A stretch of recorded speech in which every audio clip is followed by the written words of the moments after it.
Une fois de plus dans cette salle où les premières victimes de la poussière du CMP se sont manifestées en 9 ans de vie.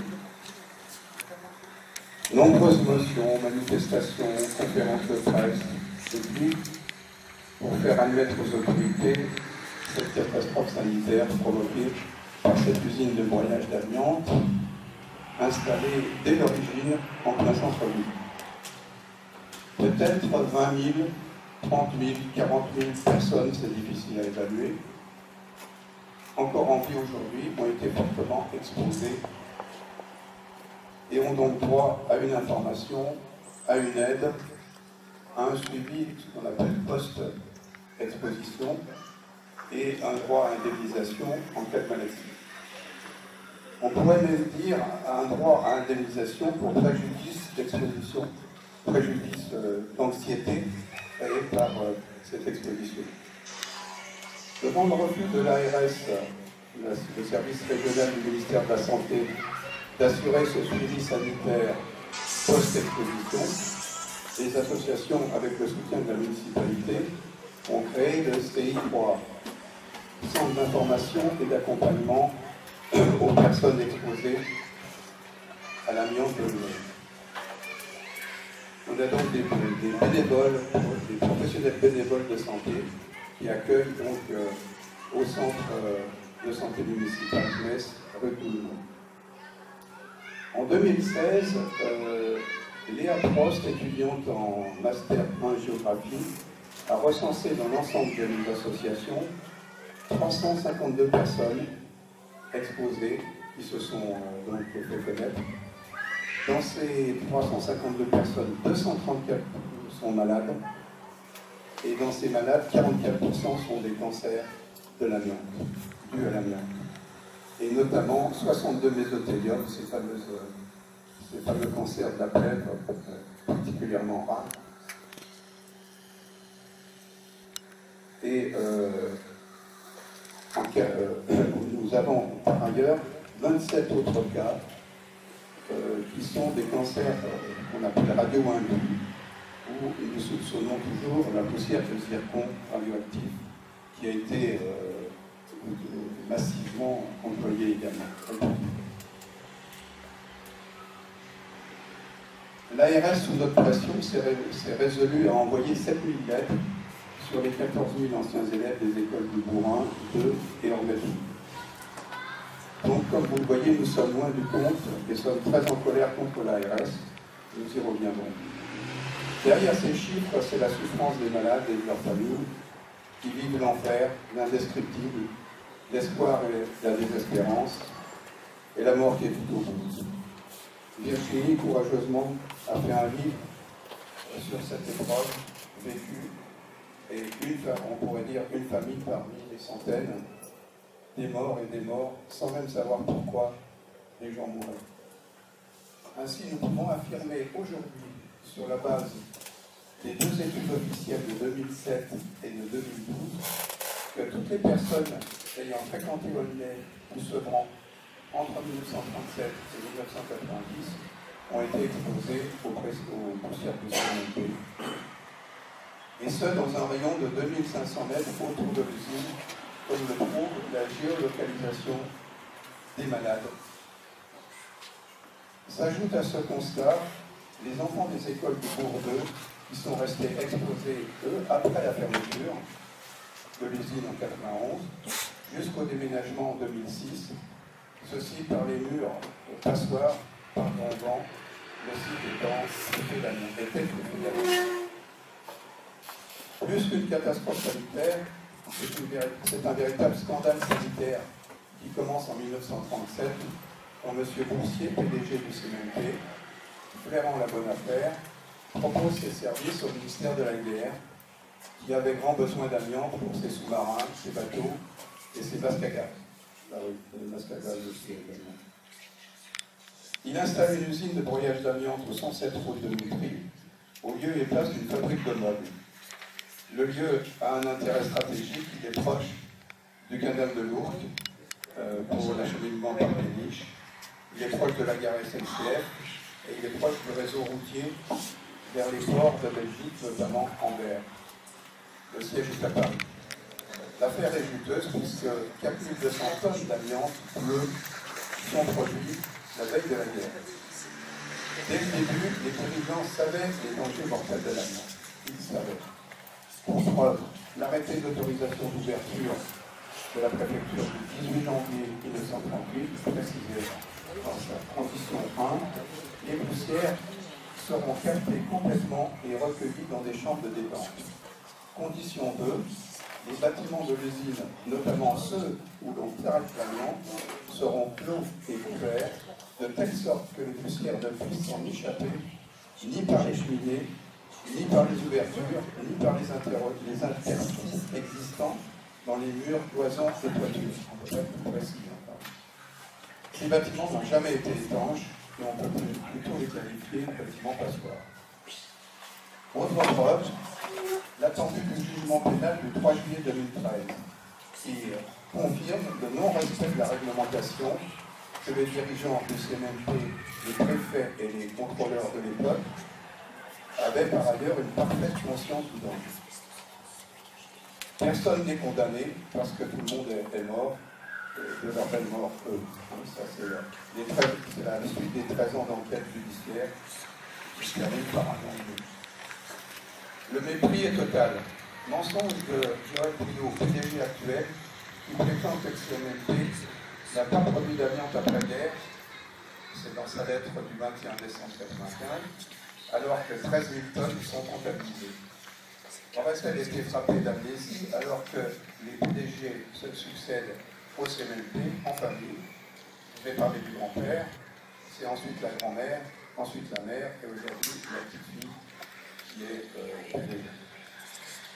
Le préfet, lui, fait plus fort. Il prétend même que l'usine a été dépolluée, mieux que le site ne présente pas de danger particulier et qu'il n'y a pas d'autre cas de mésothélium que Pierre Léonard. Ça, c'est la lettre du 7 mars 1987. En 1960, le directeur CMMP fait un bras d'honneur aux élus municipaux en leur disant que jamais personne ne les ferait partir en dépit de l'émission de poussière. Et pour cause, CMMP a toujours travaillé pour l'État, pour l'armée et pour les centrales nucléaires. Nicolas Sarkozy avait même emmené dans ses bagages pour la Chine la PDG Joël Brio. Les conditions de travail dans les ateliers étaient particulièrement difficiles, vraiment une époque, on peut dire de l'époque de Zola. Nous avons plusieurs témoignages, par exemple avec l'affaire des outils qui a travaillé au CMMP et qui dit à 6 mètres on ne se reconnaissait pas les uns les autres quand il y avait poussière dans l'air. Maurice Passage, décédé, était chauffeur-livreur et nous disait qu'il voyait voler la poussière dans le rétroviseur de son camion quand il traversait la rue et laissait ça empilés sur les ridelles dans des toiles de jute comme des sacs à patates, camion non bâché. Le maraîcher, M. Bouvard, décédé lui aussi, accueillait les ouvriers du CMMP dans ses cultures lorsqu'ils n'en pouvant plus, ils venaient respirer un petit peu dehors. Claude Elkinaou, l'institutrice, interrompait la récréation et faisait rentrer les enfants lorsque les panaches de fumée étaient lâchés. En fait, ce n'était pas de la fumée, mais de la poussière ultra fine. Le CMMP d'ailleurs appelait ça la farine d'amiante. Il faut comprendre que les particules invisibles d'amiante sont microscopiques. Transportées dans l'air, elles peuvent migrer très loin. En l'absence de vent, elles vont rester des jours en suspension dans l'air. Françoise Brio, ex-PDG, n'y croyait pas. Pour elle, les malades ont été exposés à l'amiante de leur planche à peur, ou de leur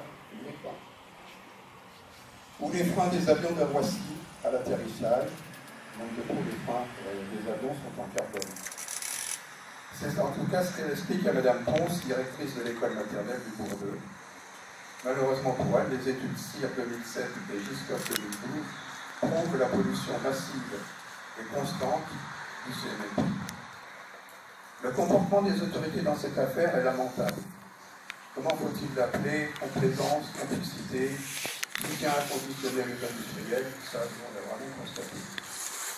Après l'alerte de la famille Bois-Léonard au préfet en 1995, il faudra attendre 2014, soit quand même 19 ans avant que l'ARS se résout à lancer des recherches en système d'exposé, et encore en se limitant aux anciens élèves des 3 écoles.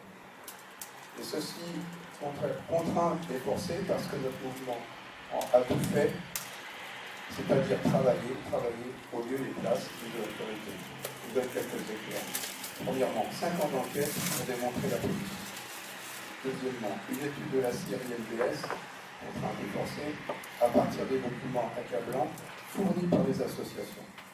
Troisièmement, une étude de faisabilité GISCOP s'appuyant sur l'étude de CIR, où 100 dossiers ont été fournis par les associations. Quatrièmement, 8 années de réunions publiques, manifestations, conférences de presse, motions. Et je ne vous parle pas des pressions directes du préfet de l'époque sur l'inspecteur du travail qui a tenté d'empêcher le lancement du chantier des désamiantages démolition, ce qui aurait inévitablement pollué tout le quartier avec un nouveau cortège de malades à venir. Il y a là une irresponsabilité dont je vous laisse le soin de trouver le qualificatif. Quant à l'ARS, elle agit sous les ordres précis de la ministre de la Santé de l'époque. Sa mission est le résultat conciliabule en catimini entre le député M. Goldberg, l'adjointe Mme Clemenceau et la ministre du Travail, Mme Tourelle.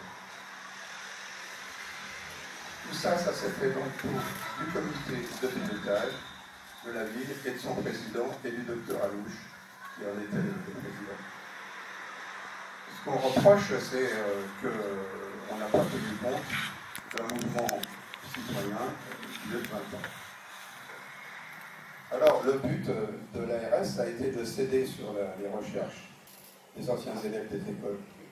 C'était évidemment bien obligé. Et c'est tout, c'est de s'arrêter là. Et nous avons une opposition totale, pas d'autres questions, pas d'autres écoles possibles, pas de question d'utiliser les sources, listes électorales, recensement, des parus, etc. Pas question de rechercher les anciens travailleurs du CNP, pourtant en première loge de la contamination, et facile à trouver en plus. Pas question de s'appliquer dans le suivi post-exposition lancé par les associations avec le soutien de la mairie au lieu et place de l'ARS. Pas question d'étudier les malades victimes du zircon radioactif et autres produits toxiques. En un mot, rejet de toutes les recommandations de l'étude GISCOP 2012, justement cette étude scientifique. D'ailleurs, dès 2016, l'ARS s'empressait de faire disparaître les informations sur son dispositif de recherche et d'études 2007-2012 et les études 2007-2012 sur Internet et oublie de nous faire le bilan. Donc nous avons obtenu une rencontre en février dernier pour constater qu'aucun bilan n'a été fait, le responsable en question étant parti en maternité. Il nous est promis un bilan pour cet été. Une lettre des associations rappelle toutes les questions qui demandent pour le moins des réponses précises. Par exemple, pourquoi 7000 lettres ont été envoyées alors qu'il y a 14 000 anciens élèves répertoriés et que d'après les tests, c'est 11 500 élèves, 80% qu'on aurait dû retrouver. Pourquoi envoyer des lettres aux anciennes écolières avec leur nom de jeune fille alors que tout le monde sait que ces dates changent quelques fois. Quel bilan sur les visites prévues gratuites de l'hôpital de Ballanger? On ne sait pas. Par contre, on n'a pas manqué de nous faire remarquer que l'ARS a déjà dépensé 400 000 € pour cette recherche. J'avoue, moi, ne pas pouvoir vous donner de chiffres occasionnés par les maladies des mains Brun et travailleurs du CNP depuis l'ouverture de l'usine en 1937. Le coût des soins, le coût de la répercussion dans les familles, les bouleversements dans les familles, les enterrements, les souffrances. Comment mettre les euros devant des centaines et des centaines de souffrances? Décidément, on ne voit pas, on ne vit pas dans le même monde entre l'ARS et ONU. Encore une fois, nous pouvons compter que sur nous. Alors, poursuivons nos recherches des personnes exposées et malades. Faites-les connaître auprès des CI3A et des associations. Je terminerai en donnant quand même un peu le point de notre mouvement citoyen, vieux de 23 ans. Il y a les lanceurs d'alerte de 1995, il y a les associations, Collectif des riverains victimes du CMP, Ban Asbestos France, ADEBA 93, Aulnay Environnement, les associations des parents d'élèves qui ont, pendant toute une période, lutté, les LIP et FCPE, des élus de tout bord, des médecins, notamment le docteur Alouche qui a réalisé des permanences bénévolement de 2009 à 2014 au CNES, le docteur Marc Mathieu de l'hôpital Robert Ballanger, les professionnels de santé publique, donc bénévoles au CI3A, nos avocats qui nous ont défendus gratuitement, la ville d'Aulnay et monsieur le maire qui nous soutient et réclame comme nous le bilan, il a fait une lettre au l'ARS réclamant le bilan de la recherche, la nécessité d'un suivi de cette exposition au long cours. Je signerai aussi les journalistes, notamment le Parisien qui a toujours suivi. Et on peut dire que, bon an, mal an, entre toutes les associations, c'est quelque chose comme à peu près 1 millier de personnes qui se trouvent autour de notre mouvement.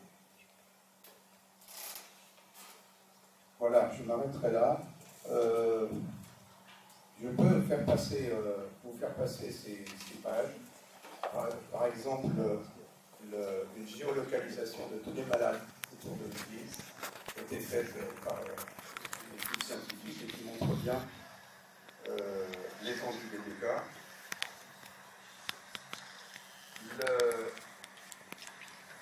Le mensonge du pollueur. Le mensonge du préfet qui relève la question. Et la photo du camion de M. Fassa, voilà, qui, vous voyez là, un petit peu comme des sacs à patates, c'était en juin, et il disait que quand il regardait dans son rétroviseur, il voyait la poussière coller et il passait. Et donc, même un monsieur ici ce soir, qui est un ancien chauffeur et qui nous dit qu'il vivrait encore même très très loin. Et donc, de toute façon, en plus de cette pollution de l'usine, il y avait tous ces camions qui rentraient et qui sortaient dans des voies. Je laisserai la parole maintenant à notre ami Yann Marchand, qui va nous parler un petit peu du prix que je n'ai pas du tout évoqué, mais que tu vas nous évoquer.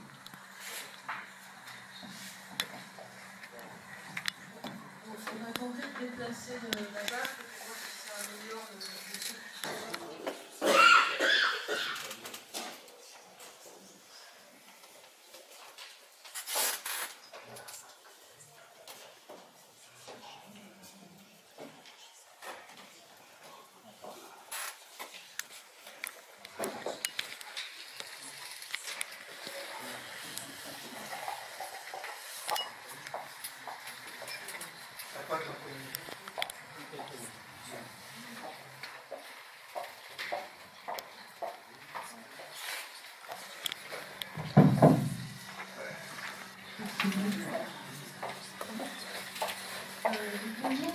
Je présente ici le GISCOP 93, groupement d'intérêt scientifique sur les cancers d'origine professionnelle en Seine-Saint-Denis, qui est un groupe de recherche pluridisciplinaire qui est situé au sein de l'Université Paris 13 à Bourgogne. Et j'ai pour mission de... Vous m'entendez là ? J'ai pour mission de vous présenter rapidement le PICRI, c'est-à-dire le projet de recherche qui lie notre équipe scientifique aux associations présentes ici et à la municipalité. Alors PICRI, c'est un acronyme, un sigle qui signifie Partenariat Institutions Citoyens pour la Recherche et l'Innovation. Donc c'est une démarche scientifique qui est assez originale et très inédite en France, qui part du principe qu'on peut coopérer entre citoyens, institutions et scientifiques pour produire de la connaissance. C'est un dispositif de recherche qui est financé par la région Et l'un des derniers, puisque ce type de financement a disparu des volets de financement de la région depuis la dernière mandature. Et ce dispositif de recherche, il couronne une longue dynamique de rapprochement et de coopération entre les associations et entre notamment le GISCOP 93. Ainsi, la contamination à l'amiante par le CMMP a déjà fait l'objet de plusieurs études en réponse à la mobilisation citoyenne. Alors Gérard les a presque toutes citées, je vais les reprendre un peu différemment, mais tout aussi rapidement. Donc en 2007, une étude de l'Institut national de veille sanitaire qui a validé l'alerte sanitaire lancée par les associations. En 2012, un rapport du GISCOP 93 qui a validé l'exposition aux fibres d'amiante de la population riveraine de l'usine et des salariés de l'usine, mais surtout qui a validé la possibilité de retrouver ces personnes, environ 20 à 30 000 personnes, toujours en vie, et de les informer de leurs expositions passées à l'amiante et de la nécessité, si elles le souhaitent, de la possibilité, si elles le souhaitent, de faire un suivi médical.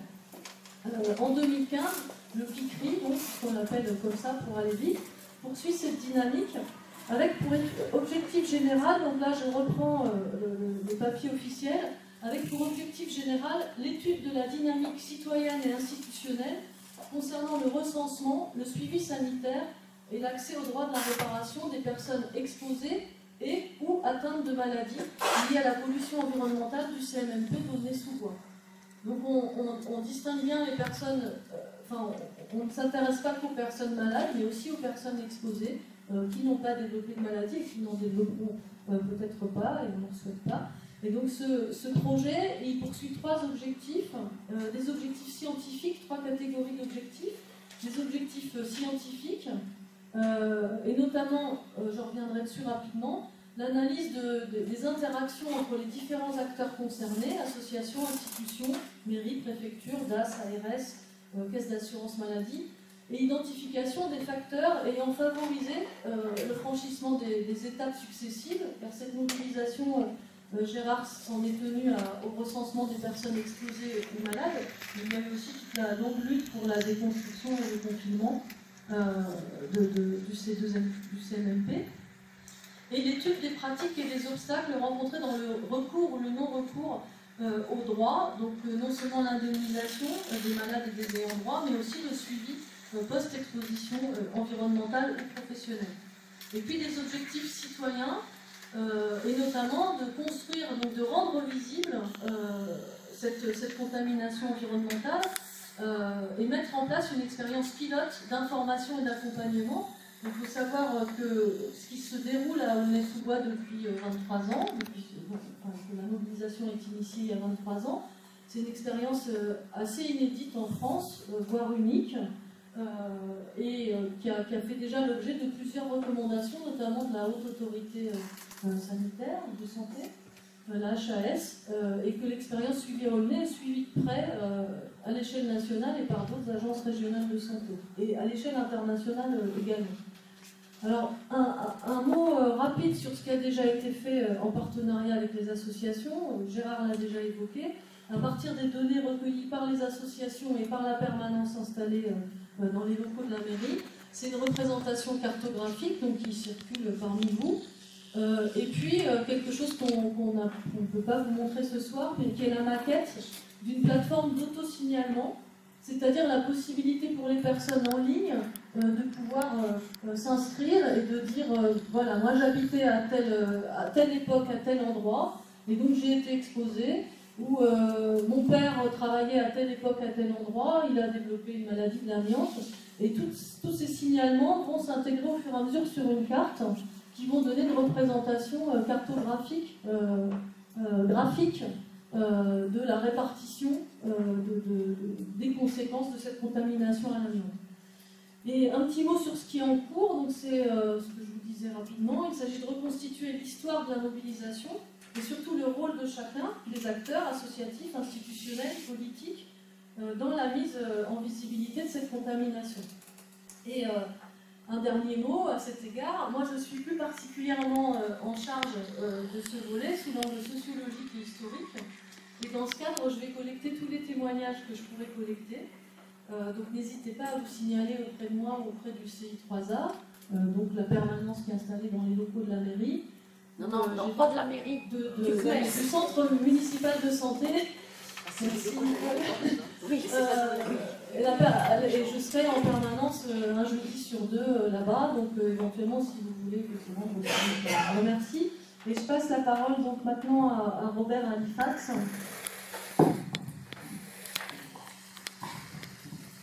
Bonjour à tous, je suis Robert Halifax, secrétaire général de l'association Environnement et le trésorier. Mon problème le plus important, c'est celui du devenir du terrain du CMMP.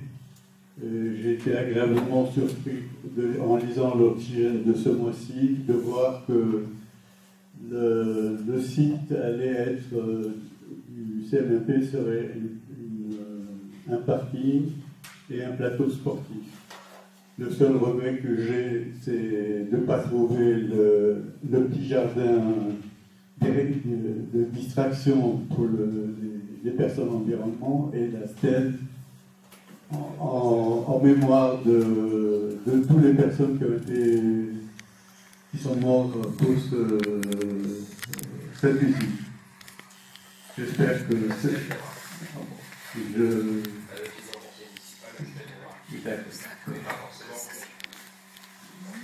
non, mais enfin, c'est l'essentiel que ça ne soit pas oublié. Bon, voilà, s'il y a quoi que ce soit au niveau. Et ce que je souhaite, c'est que ces terrains restent des terrains non constructibles, bien entendu, puisque en dessous, il y a de l'amiante, malheureusement. Merci. Je passe la parole à Virginie. Bonsoir à tous, donc, je suis Virginie du Pérou. J'étais là il y a 2 ans, parce que jour pour jour, c'était le 13 mai 2016. J'avais la route depuis la Nièvre où j'habite. J'étais déphasée complètement. Je venais de perdre mon père 8 mois auparavant dans le milieu des Mon père s'appelait Paul, je l'appelais par son prénom. C'était mon meilleur ami. J'ai voulu écouter et entendre tous les intervenants. Je voulais voir les lieux. Je ne connaissais pas. J'étais passée seulement une fois ici à venir avec mon père il y a bien longtemps. J'avais 20 ans. J'en ai 45 aujourd'hui. Mais je n'ai pas été déçue du voyage. J'étais en train d'écrire ce livre. Et puis j'ai rencontré ici Nicole et Gérard. Grâce à qui on a tout compris. Parce que sans eux, qui aurait fait le travail? Sans les associations. Par les services de l'État, on en a malheureusement eu la preuve. J'ai rencontré Annie aussi, Annie Tebomoni, ici, et c'est elle qui, par un geste d'amitié, m'a donné le courage d'aller au bout de ce livre. Pardon, je suis désolée, Annie est ici. En fait, pour nous, l'histoire commence en 1978. J'ai 5 ans. Je suis née, moi, dans la Nièvre. En 1978, ma grand-mère paternelle, à qui je ressemble beaucoup, tombe malade d'un cancer de l'amiante. Et en 10 mois, elle va décéder. Pour vous expliquer un peu plus les choses, ce sont ses enfants, les aînés, qui vont l'aider à mourir. La prescription, je peux le dire, ils sont tous décédés aujourd'hui. Ils vont l'aider à mourir parce qu'elle n'en peut plus, elle ne supporte plus les ponctions dans ses poumons. C'est sa plèvre qui est touchée, et elle est à bout. Mon père, lui, c'est le plus jeune de la fratrie. Et il va très mal vivre le décès prématuré de sa maman. Et pendant des années, on ne va rien comprendre. C'est-à-dire qu'on cherche, ma grand-mère, elle vit dans un petit village de la Nièvre, il n'y a pas d'amiante. Et on ne comprend pas, on ne comprend rien à cette situation. Alors on cherche, mais on n'est pas au courant du tout qu'il y a eu cette usine de broyage d'amiante dans le Nièvre. Et puis 36 années se passent, et en juin 2014, il y a presque 4 ans, jour pour jour, puisqu'on est juste en mai, mon père, Paul, le plus jeune de la fratrie, se plaint d'avoir mal à une côte, un mal récurrent. Alors bon, on pense à quelque chose de bénin, il va voir le médecin, et puis en gros, on découvre une pleurée reine à Nevers. eh bien, on lui décèle lui aussi un cancer de l'amiante, un mésothéliome. Et là, c'est la catastrophe. C'est la catastrophe parce que bon, on est dans la prévention. Jusqu'à ce qu'on tombe sur ça, sur ce journal, sur Aujourd'hui en France. C'est l'édition nationale du Parisien. Et là, en première page, empoisonné sans le savoir. Avec à l'intérieur l'histoire de la lutte de Nicole et Gérard et des associations, l'histoire de Pierre Léonard, le CMNP. Et là, le monde nous tombe sur la tête, quoi. Une usine de broyage d'amiante à eux-mêmes. C'est comme ça qu'on comprend les choses, et pour mon père, et pour ma grand-mère. Il y a 2 autres cas dans la famille pour lesquels on a de gros soupçons. C'est-à-dire mon oncle, le frère de Paul, qui est décédé moins de 2 mois après, il a eu son enterrement sous oxygène. Ses poumons, la veille de son décès, a-t-on dit à sa fille, était tout blanc. Voilà, il a vécu lui aussi rue Paulet. Donc mon père est décédé il y a 2 ans et demi. Il est parti le 14 septembre 2015 dans des souffrances atroces. Je vous passe les détails puisqu'on est là plutôt pour le CNMP. Les médecins à la Nièvre ont menti complètement sur le protocole. On avait un espoir puisque chez mon père, le mésothéliome était très localisé en bas à droite sur la lèvre pariétale, c'est-à-dire celle qui ne touche pas le poumon. On nous a annoncé un traitement quasi miraculeux, on nous a annoncé une rémission, et puis au premier contrôle, bien évidemment, c'était reparti. Sur Internet, il n'y avait pas d'information à l'époque, c'est le protocole mondial auquel on a eu affaire. Et puis ça a duré 15 mois, en tout et pour tout, 15 mois de souffrance, de cauchemar, un voyage au bout de l'enfer. Et quand mon père est parti, j'ai failli le suivre. Parce que là, on perd tout. Quand on est victime de l'amiante, une famille de victimes, on devient de facto un citoyen de seconde zone. C'est-à-dire qu'on n'a pas de traitement adapté. On apprend qu'il y a eu toute une lutte citoyenne. On apprend tout ça par les médias des années après, parce que malheureusement, les médias nationaux ne s'y sont pas intéressés tout de suite. On apprend que l'industriel a bénéficié de X non-lieux. On récupère des vidéos où on voit Françoise Briot en train de dire qu'un écolier était contaminé sur le chemin de l'école. En gros, je rêve. Non mais voilà. Moi, j'ai retenu une formule de Fabrice Nicolino de Charlie Hebdo.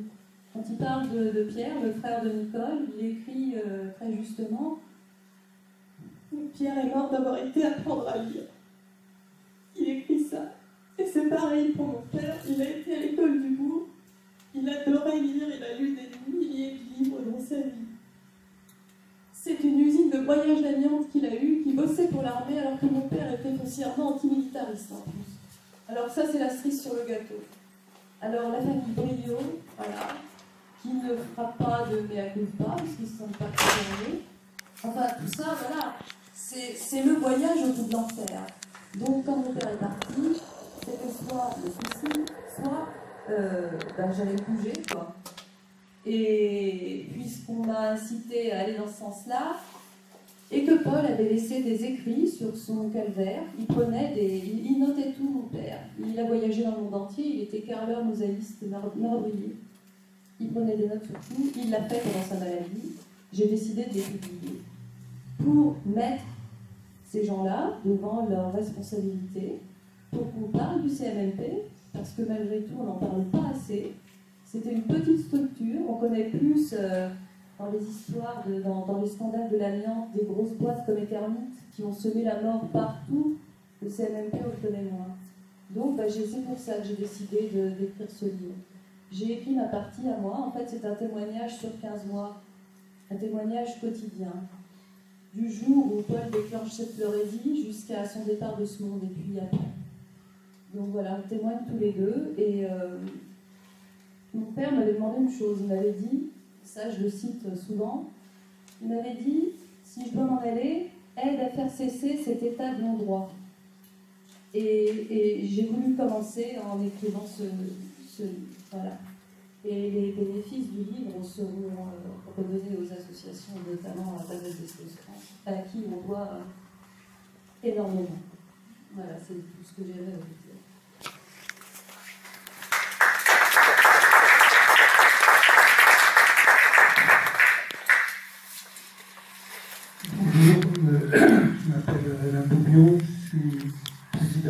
l'association de défense des victimes de l'amiante pour Seine-Saint-Denis. C'est difficile d'intervenir après Virginie. J'ai lu le livre, c'est une lecture dont on ne sort pas indemne. C'est-à-dire, on est dans la souffrance extrême et une souffrance parfaitement évitable. Évitable pour la grand-mère, évitable pour le père, évitable aussi pour le chien, puisque le chien de la famille avait la même maladie. Il n'avait pas été contaminé ici, mais il avait été contaminé par des toitures de chemines en Suisse aussi. C'était la mienne. Donc, moi je vous invite à lire ce livre. Vous ne lirez sans doute pas d'une seule traite, parce qu'il est très dur. Mais en même temps, il vous oblige à voir la réalité en face. Et la réalité, c'est que pour l'argent, pour le profit des gens qui savaient parfaitement le danger, ont continué pendant des décennies à empoisonner leurs ouvriers et tout le monde autour, en organisant le silence, le mensonge, les contre-vérités et l'impunité pénale absolue, avec beaucoup de savoir-faire. Moi, je voudrais attirer l'attention sur un point qui figure dans ce livre et qui m'a beaucoup touché. C'est la question de l'éthique médicale. Quand on a une maladie dont le pronostic est très sombre, on comprend la difficulté des médecins. On comprend qu'ils ont un travail très difficile. Mais ce qu'on ne peut pas comprendre, ce qu'on ne peut pas admettre, c'est le manque de respect pour le patient de la part des gens qui sont censés le soigner. C'est le fait de faire des à peu près et des choses qui ne sont pas la vérité dans la façon d'aborder la maladie. C'est le fait aussi de s'adresser à peine au patient et très peu et mal à sa famille. Donc là, il y a des problèmes de fond que vous pouvez rencontrer dans d'autres cancers, mais qui sont particulièrement douloureux ici, parce que ces cancers étaient évitables. Alors, je voudrais dire une chose, c'est que vous aurez certainement autour de vous des gens qui penseront que l'amiante, le C2MP, c'est fini. Parce que l'usine a été détruite, déconstruite. Heureusement que les associations étaient là. Parce que sinon, elle aurait été détruite à l'air libre par des moyens conventionnels, dans des nuages de poussière et sans déménager les enfants. Hein? Elle a été détruite sous confinement de façon exemplaire et les enfants étaient dans des locaux provisoires. On a évité, grâce à l'action des associations, d'allonger la liste encore plus. Maintenant, aujourd'hui, c'est pas fini pour une raison très simple.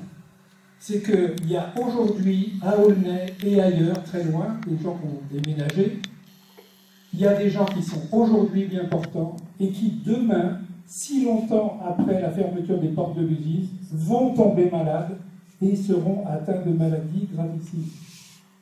Donc on continue à chercher, on continue à informer. Vous avez aujourd'hui, dans des villes lointaines, je pense à une dame que j'ai eue au téléphone à Lyon, par exemple, des gens qui ont reçu les lettres, qui ont passé des examens, et puis qui ont découvert une saloperie dans leurs poumons, et puis qui ont été opérés, et qui, quelques semaines avant, quelques mois avant, avaient d'autres projets, d'autres visions de la vie, et puis ça leur est tombé dessus. Alors, je pense qu'il faut continuer à chercher, parce qu'on est peut-être loin encore de pouvoir faire le vrai total des victimes. Il faut continuer à chercher, et je dois dire qu'on en a parlé tout à l'heure à la réunion, il faut chercher parmi les anciens travailleurs de l'usine. Cette recherche-là, elle n'a été menée que par les associations, personne d'autre.